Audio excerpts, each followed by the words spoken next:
You know that feeling, Marcus. It's Sunday night, you've made the perfect plan for the week, your new morning routine is mapped out, you know exactly what you'll do at the gym, you've even prepped healthy meals.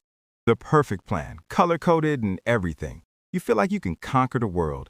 And then by Tuesday, maybe Wednesday morning, it's just gone. The momentum vanishes. Exactly.